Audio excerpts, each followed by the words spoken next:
ಅದು ಒಂದು ಅದ್ಭುತವಾಗಿ ಬದಲಾವಣೆ ಆಗಿದೆ ಅಂತ. ಅದು ಕೆಲವೊಂದು ಹೊಟ್ಟೆ ಕಿಚ್ಚಿನ ಜನ ಅದ ನಮ್ಮಲ್ಲೇ, ಎಲ್ಲೋ ಒಂದು ಮೂಲೆಯಲ್ಲೋ ಒಂದು ತಿಪ್ಪಿ ಗುಂಡಿ ಇರ್ತದೆ, ಅದನ್ನು ಹಾಕ್ತಾರೆ.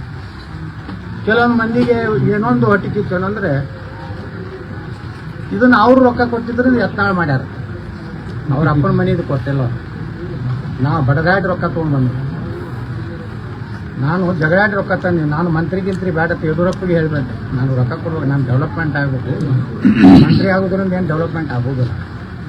ಬರೀ ನೀನು ಮಂತ್ರಿ ಮಾಡಿ ಅಂತ ಬರೀ ಅದ್ರಾಗ ಮುಲಾಜನಾಗಿದ್ದು ಯಡಿಯೂರಪ್ಪಗೂ ನಾನು ಮಂತ್ರಿ ಕೇಳಿಲ್ಲ, ಬೊಮ್ಮಾಯಿಗೂ ಕೇಳಿಲ್ಲ.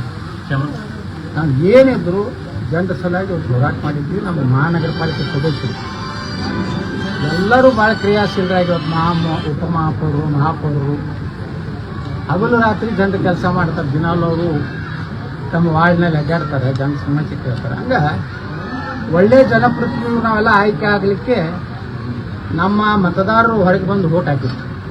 ಅದು ಒಂದು ಅದ್ಭುತವಾಗಿ ಬದಲಾವಣೆ ಆಗಿದೆ ಅಂತ. ಅದು ಕೆಲವೊಂದು ಹೊಟ್ಟೆ ಕಿಚ್ಚಿನ ಜನ ಅದ ನಮ್ಮಲ್ಲೇ, ಎಲ್ಲೋ ಒಂದು ಮೂಲೆಯಲ್ಲೋ ಒಂದು ತಿಪ್ಪಿ ಗುಂಡಿ ಇರ್ತದೆ, ಅದನ್ನು ಹಾಕ್ತಾರೆ.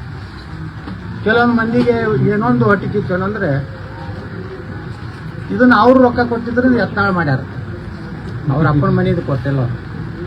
ನಾವು ಬಡದಾಡಿ ರೊಕ್ಕ ತೊಗೊಂಡ್ಬಂದು, ನಾನು ಜಗಳಾಡಿ ರೊಕ್ಕ ತಂದೆ. ನಾನು ಮಂತ್ರಿಗಿಂತ್ರಿ ಬೇಡ ಯಡಿಯೂರಪ್ಪಗೆ ಹೇಳ್ಬೇಕು, ನಾನು ರೊಕ್ಕ ಕೊಡ್ಬೇಕು, ನಾನು ಡೆವಲಪ್ಮೆಂಟ್ ಆಗಬೇಕು. ಮಂತ್ರಿ ಆಗೋದ್ರಿಂದ ಏನು ಡೆವಲಪ್ಮೆಂಟ್ ಆಗೋದಿಲ್ಲ. ಬರೀ ನೀನು ಮಂತ್ರಿ ಮಾಡಿ ಅಂತ ಬರೀ ಅದ್ರಾಗ ಮುಲಾಜನಾಗಿದ್ದು ಯಡಿಯೂರಪ್ಪಗೂ ನಾನು ಮಂತ್ರಿ ಕೇಳಿಲ್ಲ, ಬೊಮ್ಮಾಯಿಗೂ ಕೇಳಿಲ್ಲ. ನಾವು ಏನಿದ್ರು ಜನರ ಸಲುವಾಗಿ ಒಂದು ಹೋರಾಟ ಮಾಡಿದ್ವಿ. ನಮ್ಮ ಮಹಾನಗರ ಪಾಲಿಕೆ ಸದಸ್ಯರು ಎಲ್ಲರೂ ಭಾಳ ಕ್ರಿಯಾಶೀಲರಾಗಿ ಉಪಮಹಾಪೌರರು, ಮಹಾಪೌರರು ಹಗಲು ರಾತ್ರಿ ಜನರು ಕೆಲಸ ಮಾಡ್ತಾರೆ. ದಿನಾಲವರು ತಮ್ಮ ವಾರ್ಡ್ನಲ್ಲಿ ಅಡ್ಡಾಡ್ತಾರೆ, ಜನ ಸಮಸ್ಯೆ ಕೇಳ್ತಾರೆ. ಹಂಗೆ ಒಳ್ಳೆ ಜನಪ್ರತಿನಿಧಿಗಳು ನಾವೆಲ್ಲ ಆಯ್ಕೆ ಆಗಲಿಕ್ಕೆ ನಮ್ಮ ಮತದಾರರು ಹೊರಗೆ ಬಂದು ವೋಟ್ ಹಾಕಿದ್ರು.